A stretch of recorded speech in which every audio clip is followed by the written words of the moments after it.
This show contains movie spoilers and swearing.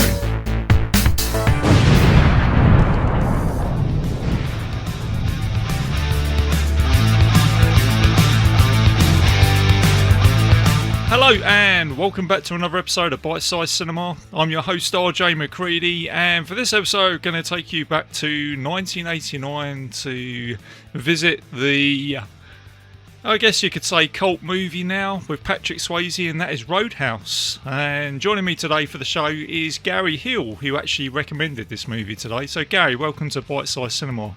Yeah, boy did I, man. I'm glad to be here to talk about this with you. It's always good to have you here, Gary. So before we get into this movie, Gary, what you been up to? What you been watching?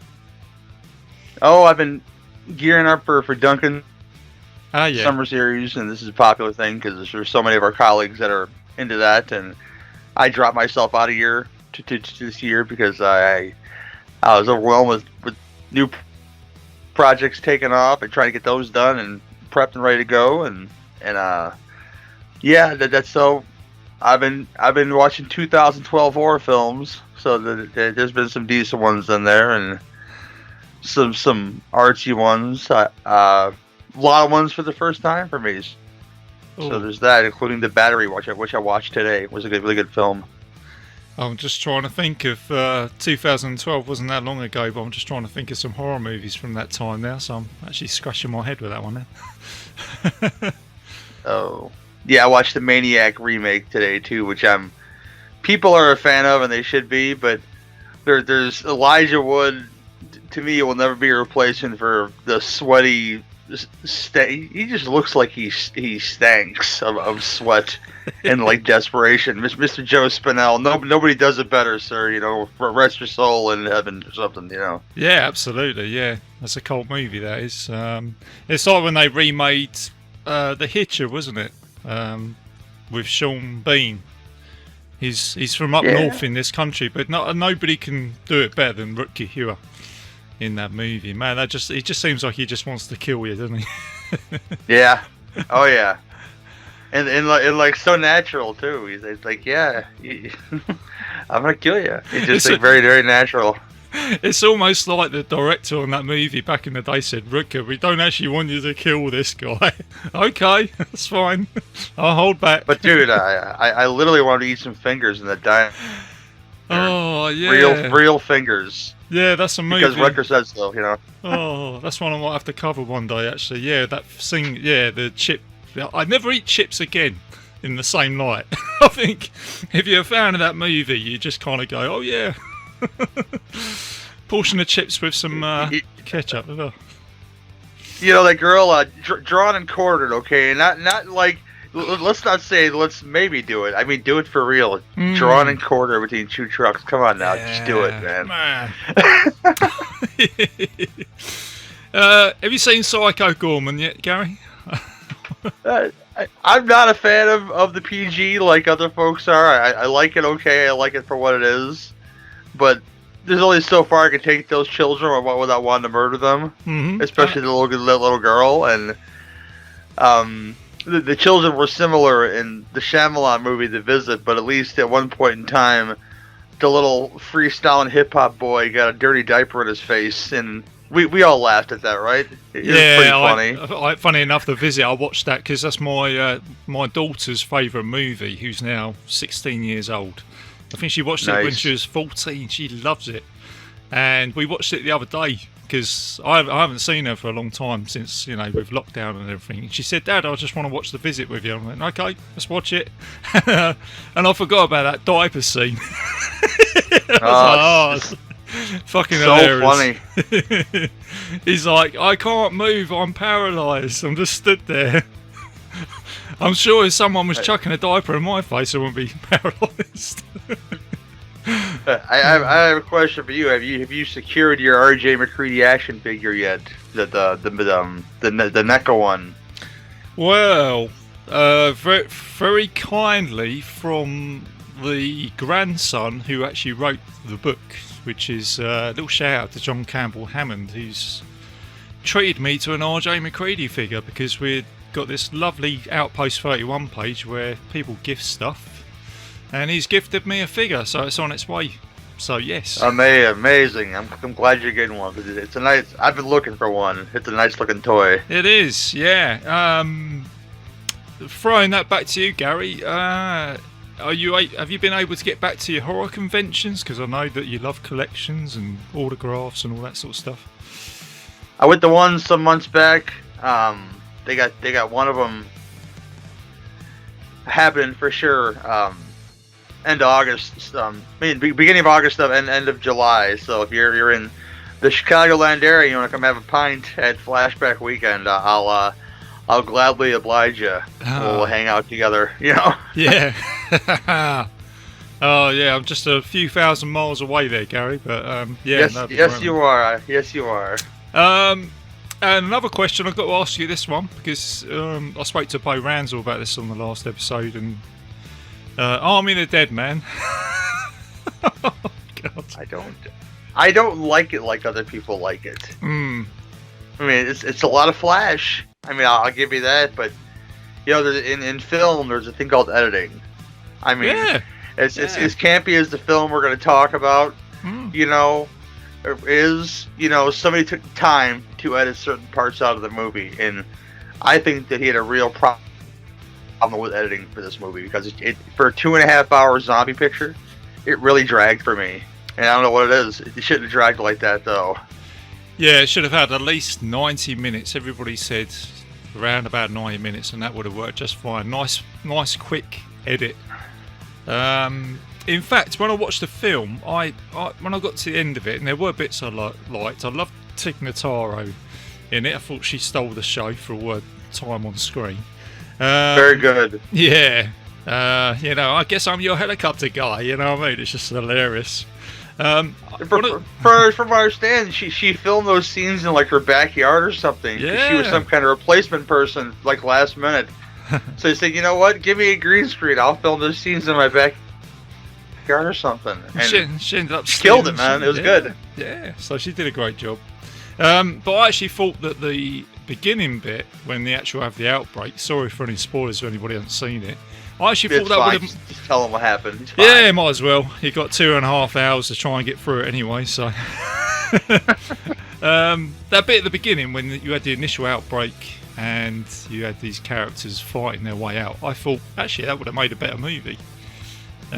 Just my own personal opinion, but there you go. These movies are dropping out. I knew it got real lazy at the point where I forget the guy's name. He's the guy with the handheld saw as the weapon. You know, comes out of the dirt. He's supposedly dead, but he's not dead. And the Cranberry Zombie is playing, which has nothing to do with actual zombies. If you take 2 seconds of research to look into it a little bit, you know, I was like, why play that there? You know. That song's about actual death and tragedy, you know? Yeah. The other thing I was going to say to you as well, really enjoyed your Invasion of the Body Snatchers episode that you did. I'm glad you liked it, man. Those are 2 solid films. Yes, I listened to that episode and I was just going, yep, I agree on that. And, I didn't know that. But, yeah. Scared the living shit out of me as a kid for a guy that thought, there's Leonard Nimoy from Star Trek and there's Donald Sutherland from the film we talked about, which was Kelly's Heroes, and you know, Americans always save the day. Not in this movie. Not in that movie. No, there's nothing to cheer about. No. So great job, man. So I thought I'd give you a shout out for your show, which we'll get into. I'll get you to talk about that at the end of the episode. So should we get into this then, Gary? Should we go to that? Yeah. That good old bar. Let's do this, mijo. Okay, that's all I'll say about that one, man. You know. Let's go to that bar in Missouri, and let's talk about Roadhouse, and we'll play you guys a trailer. Patrick Swayze is Dalton. I thought you'd be bigger. Opinions vary. When he's around, anything can happen. How does a guy like you end up a bouncer? Just lucky, I guess. And usually does. If somebody gets in your face, I want you to be nice. Don't be rude! Ask him to walk, but be nice. Help this gentleman to the door. until it's time to not be nice. So says the fighting philosopher. He may be hard to handle, I keep talking, you're gonna go off thinking I'm a nice guy. I know you're not a nice guy. but he's easy to like. What's the matter, Dalton? Don't you like women? The worst I ever had was wonderful. He's not what you'd expect. I thought you'd be bigger. But there's one thing you can count on. He's the best friend a good time ever had. You guys tired? Doc, I'll get all the sleep I need when I'm dead. This is my town. I'm not afraid of him. I guess you'll be having that fire sale now, all right? You got your hands full, kid. I just think I'm looking at a dead man. Patrick Swayze, For that line of work, I thought you'd be bigger. Gee, I've never heard that before. Roadhouse.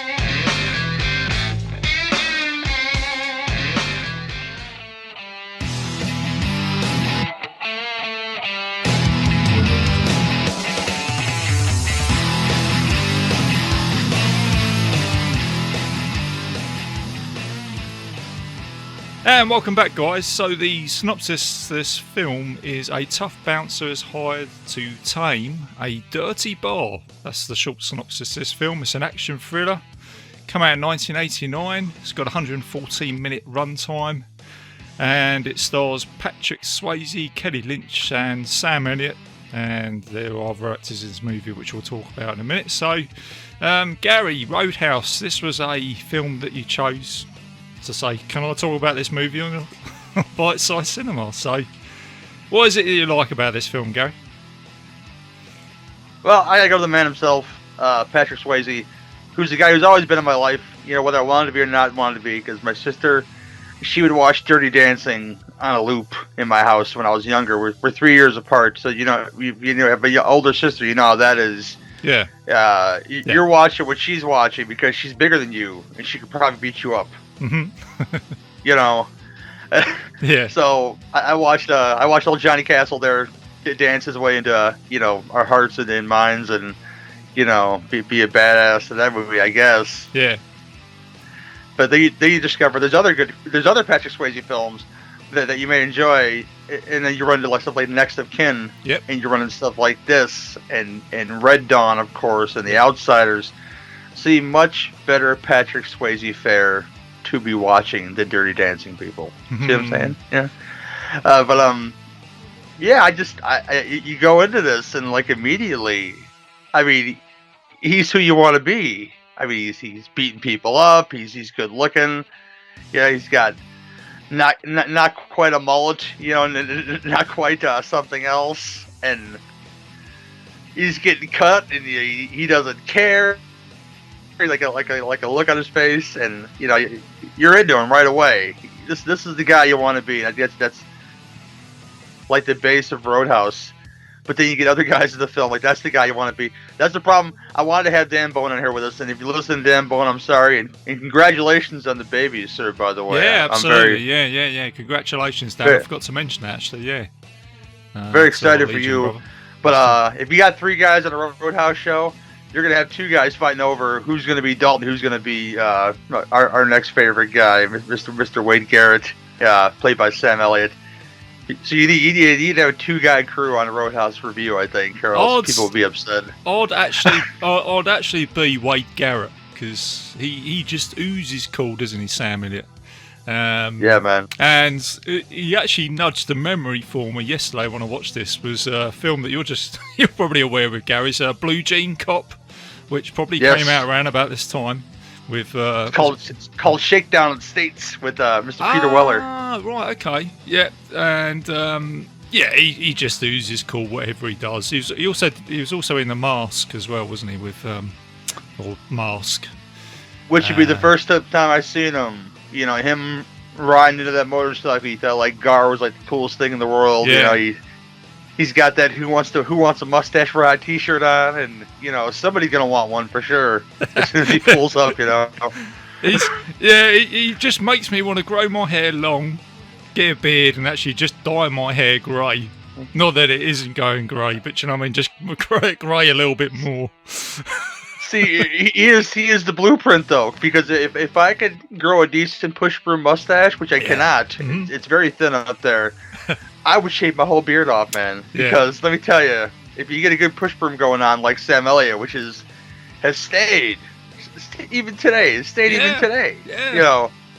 It's a banger, man. You know. Yeah, no, he's still a badass today. And he just oozes cool, and like I say, he is the mentor, isn't he, for the Dalton character in this movie.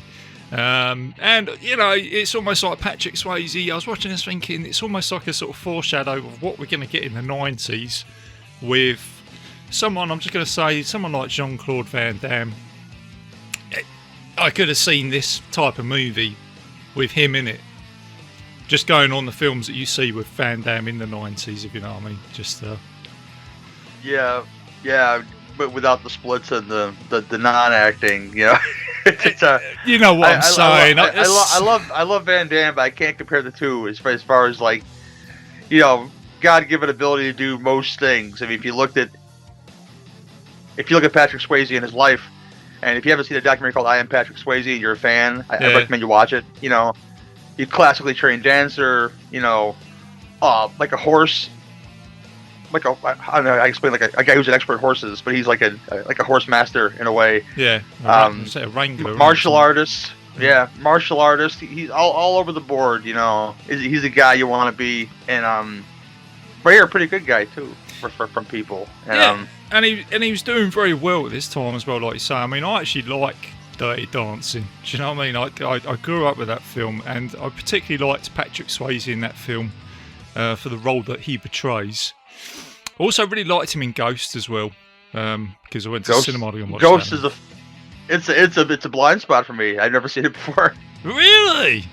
No way. It's just it was on all the time. Yeah. And I never actually sat and watched it. You know? Really like that movie. Really like that film, so that's where I associate Patrick Swayze. And then you said the other movie, I think it was in another film called Still Dawn, wasn't it? It's kind of like a Mad Max type movie as well. Yeah, Still Dawn was like a Mad Max film. I forget that he was in that, but yeah he was in that. And my mama's favorite was Tu Wong Fu. She'd watch Tu Wong Fu constantly, and that was the role that he fought for to get, and he beat out Rob Lowe for it, and his friend Rob Lowe, and it's a role, and my mother loved it. I know a lot of folks who love that movie, though, so she's not the only one. That's the one with Wesley Snipes, wasn't it? Was that Wesley Snipes in that movie as well? Yeah, that's right. I thought he was in that. Yeah, that's it. That's the other film I was thinking of. And not to forget, this came out in 1989 with lots of other films, such as The Last Crusade, Bill and Ted, Back to the Future 2, Ghostbusters 2, Honey, I Shrunk the Kids, Batman, Uncle Buck, Leviathan, Turner and Hooch, and Tango and Cash. And it still managed to do very well at the box office and on home cinema, so it was a hit. Well, not a massive hit, but it still did okay. And also to mention, it was directed by Rowdy Herrington. Joel Silver was attached to the project. Rowdy Herrington did a little movie called Striking Distance with Bruce Willis. Decent. Yep. And there's another little bit of trivia here that Patrick Swayze actually turned down a part in Predator 2 to do this movie. I don't know what part he was going to do in Predator 2, but he turned it down and he did this film instead. I'm curious now, see? I'm curious if it was the Danny Glover part now. I'm curious. Do you think so? Oh, I don't know. Could only really see Danny Glover in that movie. I don't know. I'm not sure if I could see Swayze do it. Interesting concept. Yeah, it'd be strange for me too to see it. Well, you know, ever since you've seen it multiple times. Which on any good day, I have more fun watching one of the. It's hard to pick. I think they're just as good as each other. But yeah, Danny Glover in that role, I couldn't see anybody missing him. But you never can tell what a script was like before it reached Danny Glover's hands. It could have been totally different. Yeah. Did you notice the From Dusk Till Dawn reference in this film as well? Oh, what was it? I don't even know, man. I'm not surprised. I just, Well, the whole setup itself, when I was watching it also, I haven't seen it for a long time. And I thought the actual bar itself at the beginning, I thought, it just reminds me of the Titty Twister. And then there was the I think he was like a Mexican Latino type guy playing in the guitar, and I thought, yeah, one of those guys, Tito or Tarantula, I forget which one it was. They're in that band at the beginning. Yeah. Called the Cruzados, and I gotta mention Stevie Ray Vaughan shows up too in that opening scene, which is awesome in your movie as it is, you know. Same guys, they're the same group from Dusk Till Dawn, or they go to do From Dusk Till Dawn later on. So I thought, there goes. Good night, everybody, and fuck you too. Boom. Yes, indeed. I think I would have liked to have seen that in this film as well back then. And right through the chicken wire, right? Yeah. The chicken wire. You also got you might know this guy more than I do. What was his name? He's a blind guitarist. Yeah, Jeff Healey. Jeff Healey, that's it, yeah. We can go on stories all day long about characters and people in this movie, but he went blind when pretty much right after he was born. I think it was like 1 year old or something, and at 3 years old, he kind of picked up, did pick up a guitar himself, but he started to learn how to play at 3 years old as a blind kid. Yeah. And the rest is history. He was discovered by Stevie Ray Vaughan. Played with world-renowned guitarists all over the world. I mean, look up his career, and you'll be impressed by our blind white boy in this movie, as Dalton lovingly calls him. Yeah, I mean, I didn't actually know he was blind. I thought he was just an actor playing a blind guy. Just didn't realise until. No, blind in real life. For he's dead. He's passed away now, but he played blind for a long time professionally. And there's a kickboxing champion that helped Patrick Swayze out called Benny the Jet. I don't know if that's familiar with you, Gary. I know you're into wrestling. I don't know about your martial arts and stuff, but I've probably seen him places, and probably different random things, but I don't know him by name. I could definitely see it though. Yeah. The other thing as well. I mean, I could also see. I know I mentioned Van Damme. I could also see Chuck Norris in this movie as well, possibly as Wade Garrett or something like that. You know what I mean? Not that I'm taking anything away from Sam Elliott, but when you watch stuff and you think, just think of an alternate who else could have been in this movie, stuff like that. Yeah. I mean, I can see that too, but as far as that goes, but Chuck Norris's acting only goes so far. He has like one mode. Like, I'm arrogant and I'm gonna kick you in the face. That's the one Chuck Norris mode. And I think Swayze and Sam Elliott show many different modes of this movie, especially Swayze. Yeah. And when stuff's to happen, and we haven't talked about our villain yet, which is Mr. Garrett, who played by Ben Gazzara, who, if you haven't seen Ben Gazzara in something, you should seek it out, because he's one of those classic, tough guy, bad guy actors that you should be checking out his older stuff too, as well as Roadhouse, because he plays him pretty nasty in this movie. Our villain. Yeah, that's it. Yeah.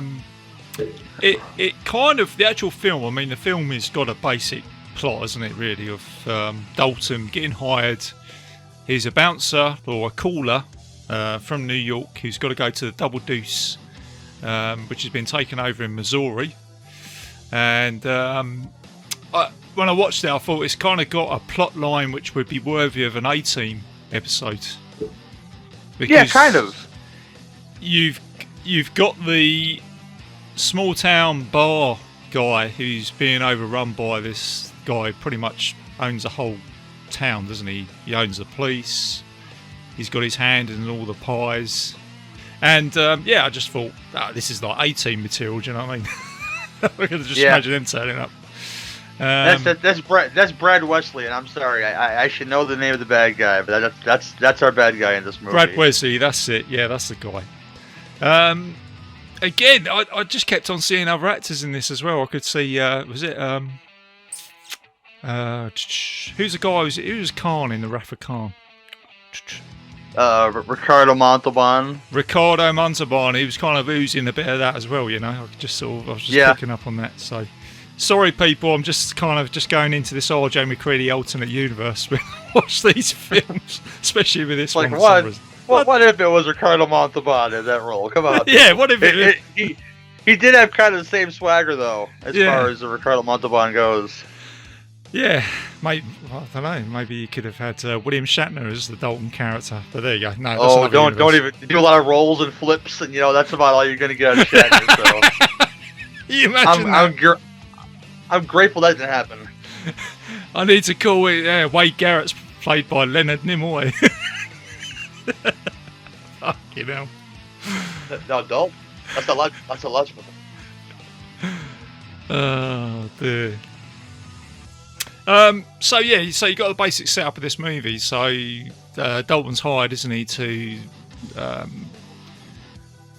basically try and turn this bar into something a little bit more decent than what it is. And I liked the lines where he's like, "I thought you was bigger."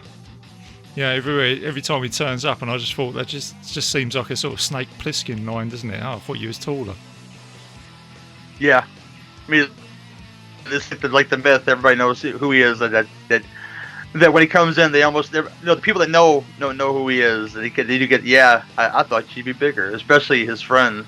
The guitar player, stuff like that. He's joking with him, of course. But I love when he walks in. Some people know who he is, and other people don't know who he is, and other folks don't care. And Terry Funk is there. If you want to talk about wrestling, Terry Funk had a stint in the '80s where he played an acting role in things, and he says such lines in this film, and that's that contain I heard you have balls that can fill a dump truck, which means that Dalton's balls are so full that he can ejaculate and fill a dump truck. It's just masculine lines like that, and Terry Funk is a treasure. Hardcore legend, people, look him up. I didn't know he was a wrestler actually. Yes, very very big wrestler as far as like the barbed wire matches and stuff like that goes. Right, okay. Oh dear. So he's actually part of the corrupt employees, isn't he? So he's the first one that Dalton says, right, out the door. This doesn't go down too well with Brad Wesley, and then he gets into a fight, doesn't he? I think it's the first time that you see Dalton now, isn't it? He shows off his he does all this sort of mixed martial arts, doesn't he? And he gets slashed where he needs to go to the hospital, and obviously he meets the beautiful Liz Clay, Dr. Liz Clay, in this film. And she is. Yes, she is. She kind of reminded me a little bit of Barbara Crampton out of From Beyond, when she's kind of got the glasses and tied back hair, where you sort of see her as the sort of professional type. She looks a lot like her too, in like about the same era. Yeah.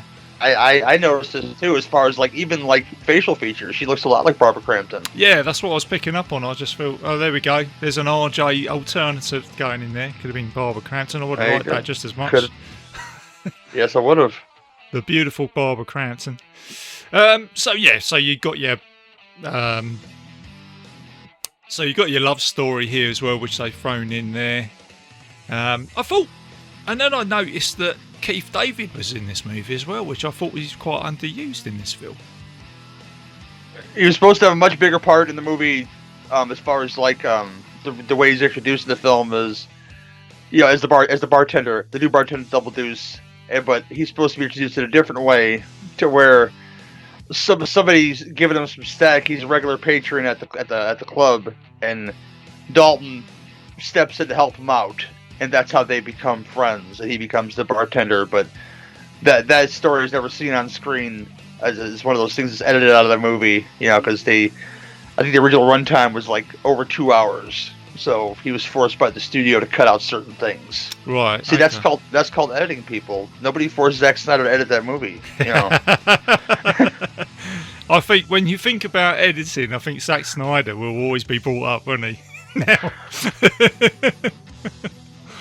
Although, What I would say, just on a bit of a segue here, didn't Zack Snyder direct the 300 with Gerard Butler? Yeah, the 300. Yeah, yeah. There's a lot of films that he made that I can sit through every once in a while. I thought he did all right with that. I thought that was probably just it's okay good with the time, but it's much better on the big screen than I think watching at home for me though. Yeah. No, I really enjoyed that film. But Keith David turns up. I only heard him say one line, and he obviously comes out and says, obviously we've got a liquor problem, so the liquor is being withheld, which kind of causes this war between Brad Wesley and I think his name's Tillman, isn't it, the bar owner? Played by Kevin Feige, who was on a TV show my mother watched called Emergency. He was one half of the emergency team on that show. So if you watched Emergency back in the day, you know what I'm talking about. He's got a face that I recognised, and I should have checked it. I should have looked him up on IMDb, actually. I thought I'd seen him in something else. He is that guy actor. He's in a ton of stuff. Yeah. He's probably even turned up on a couple of episodes of the A-Team, no doubt. You know what I mean? Probably. Let me tell you, I watched the first couple seasons of the A-Team. You'd be surprised who shows up on that show. It's kind of insane for genre actors. Oh, yeah. Old Captain Spaulding turns up on that as well, doesn't he? I think it's on the first episode, isn't it? Or something. Yeah. Yeah, you do, actually. It's a ticky box of who's who on there now. So yeah, you get you now got this war, haven't you? And you get a few explosions, don't you? With there's a character called Red who's got like a car business or something like that, and his store gets blown up. And there's a you can tell these people are old fashioned too, because a newsflash, who haven't seen Roadhouse, Brad Wesley's a piece of garbage. He wants to buy up all the land in the town, which makes this kind of like a western. If you watch any western, there's always that land snatcher who wants to buy up land for whatever reason. Cattle ranching, railroad progression, whatever. Brad Wesley is your heavy who wants to buy up all this land, and Dalton is like your protagonist, the stranger that rides into town to say, I'm gonna clean up stuff whether you want to or not. And so I never realized till this time around that Roadhouse is a western. Yeah, like absolutely. The it's a western. It's also probably like an old samurai movie as well. Because after talking about that with Bo Ransel last week, I think we went into that. He said that most of these films are based on, like what you just said, either a western or a samurai movie where they come in and they help out, and then the locals have to. Court Sipes, he brought it up when we spoke about Streets of Fire. Oh yeah, Jim Bolo or something like that. He said, it was like an old samurai movie where he has to either have to go and rescue someone, a princess or something like that, and you've got the bad guy. So yeah, the premise is there, isn't it, for sure? You hear a lot of stuff that like folks don't talk about anymore, especially his reasoning, for blowing up Red's place. He calls him I forget the exact line, but like a no good piece of shit, draft dodging son of a bitch or something like that. Now, draft dodging, for you youngins who don't know what that is, back in the day they had something called the draft in the army, and you got a letter, you were forced to go serve your country. It's volunteer now, but draft dodging meant, like, my mother had a neighbor that did this, fled to Canada so you didn't have to go to Vietnam. And right. So that's what he's basically accusing him of draft dodging. I just thought that was a very old-fashioned thing to say. Yeah. And just to prove how their history together, and that's one of the big parts of the movie. They all have history together, and it's usually surrounded by Brad Wesley, who's this guy who's this asshole who came up and kept coming up until the point where he basically owns this town. I guess. Like it's like a western. He's like the all-powerful land baron who looks over things, and he owns what he owns, but he basically owns everybody in the town in some way, shape, or form. Yeah, a bit like the movie Unforgiven as well, wasn't it, with Clint Eastwood? And kind of like Gene Hackman's character, isn't he? He's kind of like the bad guy who kind of owns everything. you also get now, because every time Brad Wesley pisses somebody off, Dalton then gets an ally, doesn't he? Because you get the guy who owns the car showroom now, doesn't he? You get this massive monster truck that turns up. That is the monster truck. That is Bigfoot. And I gotta say, as a kid, when Bigfoot showed up in something, it was kind of a big deal.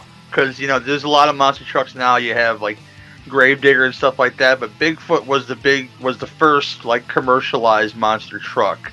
That was the one the kids all knew. And when Bigfoot showed up in this, and I was, like, 11 years old watching it, it was kind of a game changer. That's all I'll say about that one. Yeah, I seem to remember there one being called the Midnight Pumpkin. That was one that you could buy as a radio-controlled car back in, I want to say, the 80s as a kid. So it kind of reminded me of that from this side of the pond as well.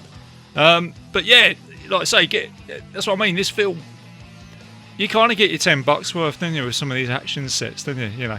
You now get, like you say, this monster truck driving over these cars and demolishing this guy's car showroom.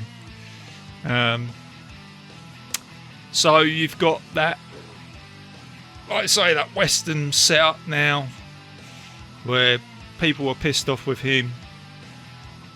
And then you get another explosion, then you get the barn, because Dalton gives $100 rent in a barn, which is a nice little setup, but then that gets blown up as well, doesn't it? And then you see one of Brad Wesley's kind of like right-hand man in this, isn't it? He does a little stunt throughout the movie, doesn't he, where it's like, oh, I'm really cool if I'm throwing around a cue, isn't it, and doing all this sort of martial arts stuff. Oh, I should know this guy's name, the character name, but yeah, Brad Wesley, because he needs his own karate guy, he brings in a ringer who's always just kind of hanging around. Yeah. He's badass. He's got a tooth hanging from that chain of his, so he's going to be kicking some ass. But yeah, you're right. He's spinning that pool cue around like nobody's business. And this is the guy that blows up the loft. And of course Dalton breaks in and saves his landlord's day and all that stuff, but he has to go do that thing that Dalton does. That's the mythical thing. There's so many mythical things about Dalton, but this is very true. To where he once ripped some guy's throat out. So that you get a great epic fight by the water here. And then he rips that guy's throat out and throws him in the water. Yeah, that's it. because Wesley, come on, man. Yeah, you get a cool nighttime fire. But yeah, that guy, his facial features, funny enough, he reminded me a little bit of the guy from Maniac Cop, just a little bit. Just as he's got his facial sort of jaw features to him. But I can't say I've seen him in anything else. But yeah, so the way that guy's introduced, by the way, is he utters a line that says, "I used to F guys like you in prison." Like he really wants to get in there, but possibly or maybe, I don't know. But to each their own. But that's how this character is introduced. Yeah, this is it. And like you say, that's a good point, Gary, because there's a lot of lines in this film as well, isn't there? So I think Dalton comes out and goes, "There's too many 40-year-old adolescents around here." We need to sort that out. You know what? I will agree with that wholeheartedly. Even today, there's too many 40-year-old adolescents around here. Us being one of them, but we can be responsible adults too. Yeah, but this is it. Yeah, so I did laugh when he said that quote, and he probably said that. I mean, that just went straight over my head when I watched this as a younger guy. But yeah, now I'm over 40 myself, so I thought, okay, yeah, I get that.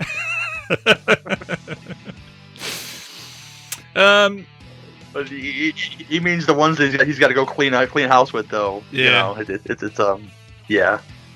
And there's some scenes in there, questionable scenes.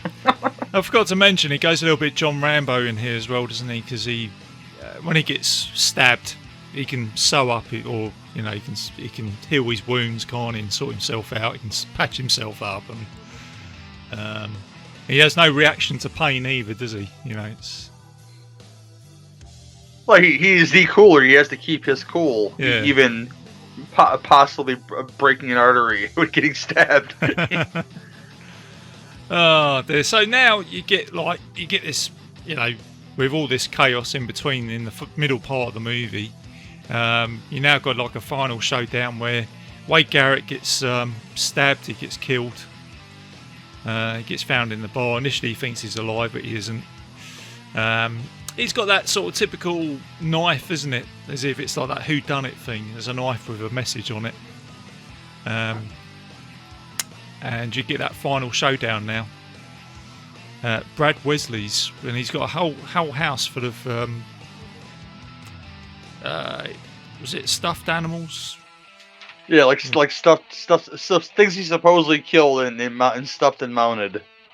Which are, when I watched it, I just thought this is like every animal from all over the world. Where the hell was this guy gone and brought all this stuff back? You know? So well, when you get in the final showdown, you see the weapons that he's using. He's got like African spears in the room. So this seems like a douchebag that went around the world and said, you know what? I want to go kill an elephant for his tusks, and he probably did. Yeah. And then the thing that makes me laugh now, I can't remember the name of this, because this big guy, isn't it, with the baseball cap? Yep. He's been in lots of things too. I just can't tell you the name of the actor. It made me laugh when he's like, when that bear is leaning towards him, and he's like, he's got about 5 minutes to step out of the way quickly if he needed to. And instead he's just shooting it, isn't he? Like as if it's alive. Oh yeah, it's pretty comical, that part for sure.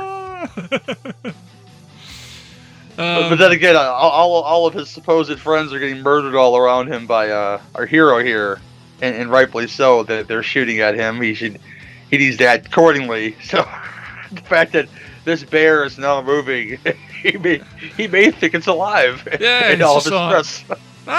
Shoot, bang, bang, bang. That's it. Yeah, it gets taken out. It's like, I deserve this. You know? Oh dear. And then so Dalton has his final moment here. Then he's aided by Tillman and everybody else who Brad Wesley is pissed off in the town. They turn up and I think they shoot him with his own guns, didn't he, like an elephant rifle or something like that. Mm-hmm. And he gets taken out. They take the guns away. Everybody sort of. It makes me laugh really because all this has happened. All this like carnage has happened, and the cops turn up, and it's like they're all like, "Somebody want to tell me what's happened?" It's like, I didn't see anything. Did you see anything? It's like, no, I didn't see anything. So. It's been done in like I don't know how many westerns though. That end scene where your head bad guy gets his comeuppance by people that know him. This is just like one of those. It's very comical and very because there would be a murder investigation happening. And great squibs, by the way. There's some great '80s squibs right here where Wesley's getting it with the big old guns. Yeah. You can tell just like pieces of meat are gonna fly off his body by these big guns. Oh my gosh! Dear. And then you get the ending now where Dalton, after all this carnage, he's in the lake. He's in with the doctor, and he's having a nice nude swim in the lake with his swim in the lake with a little bit of Jeff Healey now, isn't it, on the old end credits? So that is Roadhouse, people, man. Do you know what I mean? It is just. I think it's kind of like the 80s having one last go, isn't it? Do you know what I mean? Before the 90s turns up. Yep, that's what it feels like. I gotta agree there. With that, I can agree with that statement. We also left a lot of stuff out, and not even stuff to be, it's definitely stuff to be desired, like Wade Garrett's introduction, because when Dalton's giving his speech, his world famous, you get three rules in the bar speech. He tells one of the guys, once you take out the 300-pound guy's leg. I forget the rest of the line. I paraphrase, but what happens when Brad Garrett, that's the guy from Everybody Loves Raymond. When Wade Garrett shows up, I keep getting mixed up. See, I shouldn't do that. When Wade Garrett shows up, he busts that guy's leg like fluidly, and he's like, "Yeah, that just happened. That guy will never dance again." As that Robert Rodriguez line in Desperado goes, that guy, he'll never dance again. That's all I thought about was that poor Mexican fighter in the pit scene, and that guy doing that flying kick to the guy's knee, and just see the bones snap. And yeah, I mean, it's funny you say Rodriguez. I think Rodriguez probably got a little bit of something out of this film, as much as this film got bits of something out of other. Oh, movies. I know he's a fan. He's definitely a fan. I mean, I'm sure this is the first time he saw those guys, Artito and Tarantula, and decided to have them in his movies and become friends. And yeah, because when I think about it now, it's almost like, you know, a little bit of a segue onto From Dusk Till Dawn, but you can see how it's like Roadhouse meets Assault on Precinct 13 meets a vampire movie. Let's put all that into the mix, and that's what you got at the end of it, isn't it? With a gangster robbery type movie, which is again ultra violence as well, that's chucked in there with Tarantino. So there's a lot of stuff chucked in this movie, and I appreciate all of it. And I have to mention, I watched it with the commentary on the beautiful Shout Factory Blu-ray. If you don't have that version of the Blu-ray, that's the only place you can get the Dean Cundy approved cut of the film, the print of the film, because it looks gorgeous. And it's a very cloudy film if you watch it otherwise. Like somebody put some Vaseline on the lens or something. But that Shout Select version of Roadhouse is beautiful. I didn't know Dean Cundy was involved in this film. I met Dean Cundy once at a show. I should have talked about John Carpenter films with him, but we did not talk about John Carpenter films because when you look at his filmography, I mean, it's your childhood exploding in your face too, because he's done so many films that you love, like this one, and Back to the Future, and Hook, and so many other films that I watched as a child, and important films. I mean, this was important for me in my formative years, because this and Conan were probably the first place I ever saw boob in a film, unexpectedly. Hey, look, hey, it's always that spot where your mom walks in, where you see that part where that girl's dancing, and, you know, she's taking out her top and stuff, but this has something for the men and something for the ladies, because you get to see not only Kelly Lynch but you get to see some Patrick Swayze butt too, a couple times in this movie. So look for that, ladies. If you haven't seen Roadhouse, you want to see some Patrick Swayze butt. Yeah, but he did make me great action though. I'm sorry. I was going to say, it did make me think maybe I should try wearing my jeans without putting my underpants on. Do you know what I mean? It's like... Oh, that's as hot as it was in Missouri, obviously, at the time of year they were shooting this. Your balls just hanging loose in that denim is a bad move. I'll say that all day long. It's just chafing like a motherfucker. Maybe that's why they could have called this film Your Balls Hanging Loose in Some Denim. That's a bad move. Oh, you get some serious chafing around there, wouldn't you? Oh, God. Maybe not. You need the gold bond pop? Oh, maybe not. I'll just leave that for the movies, man. Jesus. So if you're looking for Roadhouse, you put your big boy pants one leg at a time with no underwear on, but you better powder them balls before you do so, because let me tell you, it's going to be a bad time otherwise. So there you go, guys. So that's where we've come to with this film. Do not wear jeans without underpants. Oh my gosh. Well, that's great, Gary. Is there anything more you want to talk about with this movie? Is there anything? No, it's just a favorite. It's just a favorite. And, you know, I think people should see it. I'm not saying show it to your children, your young, impressionable 11-year-old child, because there's some questionable stuff in here. There's some sex scenes in here that you don't need them to watch. I mean, there's a part where one guy who say that. Yeah, that's it. The one guy gets fired because, of course, he's a bad dude and he's banging underage girls, you know, behind closed doors. You're gonna be my Saturday night thing, he says, which is the wrong thing to say to a woman, but yeah, apparently she was into it. But so the sex was consensual, but she may have been high too, because drugs are a thing in this movie too. And then when Dalton catches him, he just goes, "Oh, well, I thought I'd be okay because I'm just on my break." You know, it's like, yeah. He's getting it in though, man. He's getting it. This is a guy who's a very selfish lover because as long as he comes, he's okay. But you know, she's. He's quick, fast, in a hurry in this movie. Yes. Yeah. I make jokes. No, but this is a great action movie. It's got great action set pieces to it.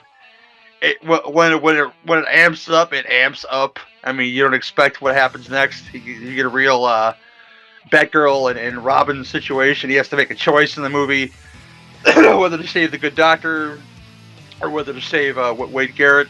And he wasn't going to hurt the doctor, obviously, but he kills his friend, and then that's when he goes berserk. And this happens in just about every movie like this from here on in. But this was one of the templates of that. Of your good guy who had a good moral code, who goes to extremes, you know, when bad things happen, and that's one of the worst things that could ever happen when your mentor is brutally murdered by bad people. You gotta go defend his honor or whatnot. Yeah, which is like you say, which brings it a little bit different to the table than other action movies, which are just all out, which is fine, but this one's got a little bit something different to it.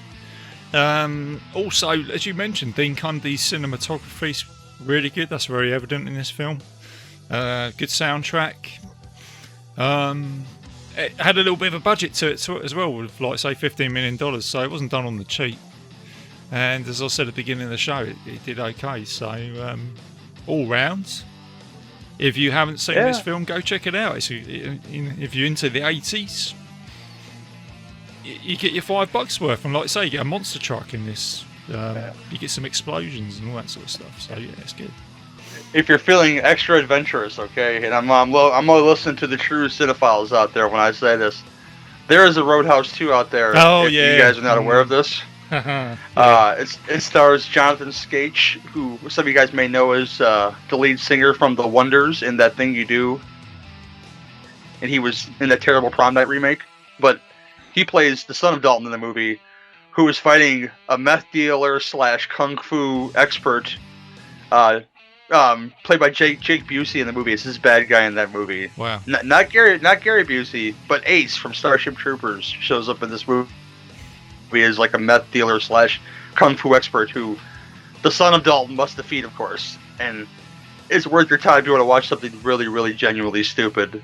But I watched this genuinely stupid movie probably about 6 times by now because it's one of those train wrecks that you can't look away from. So it's the son of Dalton versus the son of Gary Busey. Oh, it's the son of the sons, man. The it's son of the battle, sons, man. You know? Yeah. I was going to say, have you seen that, man? I did write that down on my notes actually. So it looks bad. It looks really bad. Because you truly adventurous cinephiles will want to watch it though, you know. It's in the petrol station DVD bin for about $1 or something, or maybe less than that. Oh, I'm sure it is. Clearance rack waiting for you to go open that up and smell the inside of it, just to smell the skank off that Roadhouse 2 DVD, and then you put it in and you say, "Fucking Gary, maybe watch this shit." You know. Gary, this isn't RJ's fault. This isn't RJ's fault at all. This is all Gary's fault. Yeah. Gary, go fuck off. You made me watch this movie. Just open it up. When you open the case, I hear it smells like, you know, like dollar beer and possibly some gas station cologne. I hear it smells like that. I wouldn't know. And that's where you get your $1 for on it, just the smell of that case, man, not the movie. Oh dear. Oh man, we're just tearing that apart, aren't we? So. Oh. Just rub it all over yourself, make you feel like a man, okay? Yeah. Well, there you go, guys. We have started this off, and at the end of this show, we've got to the bottom of a DVD crate that's unwanted in a petrol station. That's where we've ended up. Oh dear. So Gary, once again, thanks for coming onto the show for this one, man. Before we close the show, do you want to tell us what you're up to with your other shows that you're with, Cinema Beef and all that? What's going on there? Yeah, Cinema Beef is a thing that's happening that'll be released today at some point in time. I've been very behind on editing, and I feel ashamed but very tired at the same time. So I don't feel too bad about it. That's done with myself, Iris, Suzanne, and the next one that you'll hear, Jeffrey X. Martin will be on there as a permanent thing on the show, and I'm excited to have him back on the show. Two Drink Minimum commentaries, myself, Cameron Scott, and whoever else wants to come on. That's a commentary show. Last one we put out of those was Extra. By the time this comes out, and no, this will come out today probably because RJ is a podcasting journeyman. And we'll put this out in like an hour, you know. Yeah, we'll RJ be working, people. But yeah, the next one you probably might enjoy because it's this kind of stupid called Firepower, which is a PM Entertainment joint starring one Gary Daniels, the Australian wonderkind martial arts expert with a ponytail, who's partnered up with Chad McQueen, who plays Dutch in the Karate Kid. He did a lot of action movies in the 90s. And one, the bad guy is Jim Hellwig, who most of you guys may know from the 80s wrestling as the Ultimate Warrior. He plays a character called the Swordsman, and it's kind of magical. Wow. Yeah, that's coming out, and that's wild. I'll include the YouTube link to watch along with us, so you guys can have just as much fun as we did watching the movie. Did you just say Extra as well?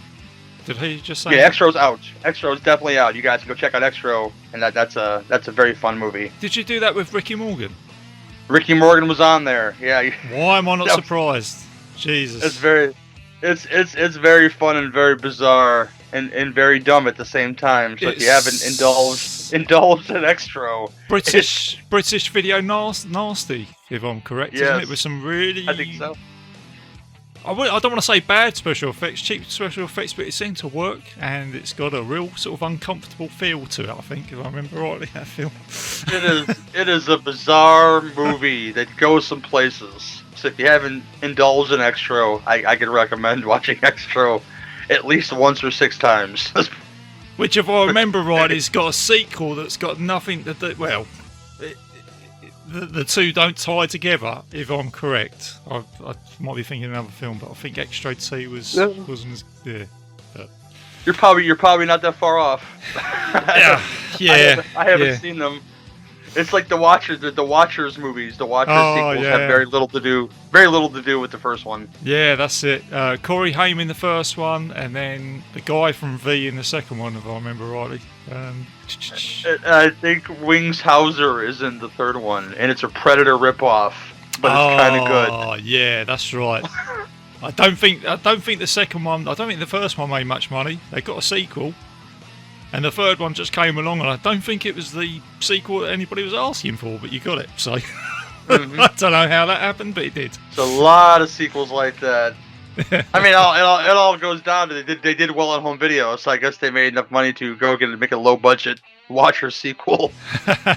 Oh right, okay. Well, yeah, the big ambitious projects. I'm ambitious about all my projects, but the new ones. Last Call of Torchies, myself, Cameron Scott, and Lee Russell are going through Walter Hill's entire catalog.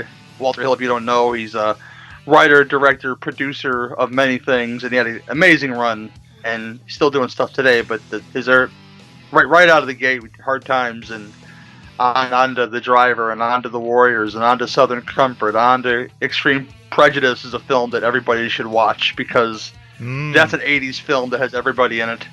And Crossroads as well, wasn't it? I watched Crossroads the other day. Yeah, Crossroads as well. It's a favorite of Court Psyops right there. You know, Lightning Boy. And yeah. If you've seen the art, you can see the lightning for the show. You can see the Lightning Boy's guitar on the wall. I had to do that for Court because Court loves him a bit of Lightning Boy, and so you're welcome, sir.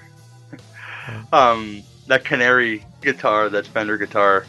Yeah, that and the show that should have been out last week, which was Blood to the Core, Blood from the Core, not Blood to the Core, Blood from the Core, which is a show I do with Derek Bourgeois, which is, if you haven't on Legion Podcast Patreon yet, this is a Legion Patreon exclusive, where we did the Sentinel first, and when we go past the Sentinel, and we include the Sentinel, we're going to do all horror and thriller films based around New York City. So The Sentinel was the very first one. We had a good time talking about that. So that is all my stuff. That is all. I just filled the dump truck, if you will, with my shows. Or like Dalton from Roadhouse with his balls. Yes, indeed.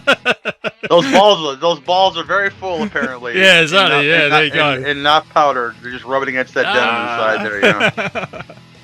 I'll have to ask our Canadian listeners: do they wear underwear with their denim? Because it's very famous that Canadians wear denim. A lot of it, so it's just.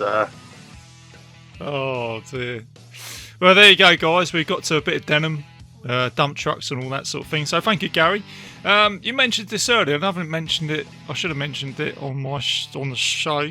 Is Dan Bone, fellow podcast host on here from Podcast on Haunted Hill. Congratulations to him and his wife Alice, and they've just had twins, a boy and a girl, Jack and Edith. I imagine he's very, very busy with that. So no doubt, because he's a regular host that comes onto the show, but he will come on sort of later on down the line once he gets settled. But congratulations, Dan, if you're listening. So yes, that's really good news. Yeah, bless you, sir. I'm glad everybody's healthy for sure. And for a little bit of admin for Bitesize Cinema, you can find this show on Legion Podcast. You can also find it on Spotify, iTunes and YouTube, and also got a Facebook page which is where I'm most active, so put anything on there, any film recommendations or any comments or anything like that, anything you like. I've also got another show called the Mystery Vault Podcast, where I talk about mysteries and the unexplained. I should have had a show out this week, but there is a mystery that's led me right down the rabbit hole, which is the Dialatov Pass incident, which I've got to do loads of research on before I do that show. So that should be coming out soon. And for Bitesize Cinema, I've got Mark Lockhart is going to be joining me for Lock, Stock and Two Smoking Barrels, which is a cult British movie. So yeah, need to talk about that.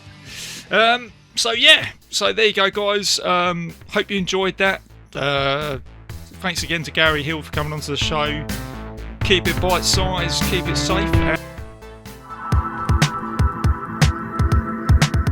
If you enjoyed this show, then make sure you check out the other great shows on the Legion Podcast Network, like Cinema Psyops, Cinema Beef, Devour the Podcast, Duncan and Bo Come Correct, Exploding Heads Horror Movie Podcast, Friday the 13th, Get Slayed, The Hellming Power Hour, Hello, This is the Doom Show, Hero Hero Go Show, Kill the Cast, Underwater Kaiju from Outer Space, Jerry Hates Action, Legion After Dark, Mental Health, Obsessive Cinema, Discourse, Pick 6 Movies, the podcast by The Cemetery, the podcast on Haunted Hill, the Psychosemantic podcast, Rick Radio, House of Wax, Dude Looks Like the 80s, Rabbit and Red Radio, the Shadecast, Short Bus Cinema, 2 Drink Minimum Commentaries, the VD Clinic, Who Will Survive Horror Podcast, and Witch vs. the Doomsday Clock. With such a wide spread of shows, there is guaranteed to be a niche for you to fall in love with. Horror, politics, movies, books, sex, music, commentaries, health, video games, kaiju, action, news, comedy, and opinions that would most likely get you killed in some parts of the world. We are proud to bring you some of the best podcasting in the world. Check us out at www.legionpodcast.com, iTunes, Spotify, Stitcher, YouTube, and any other dark corner of the internet where podcasts can be found.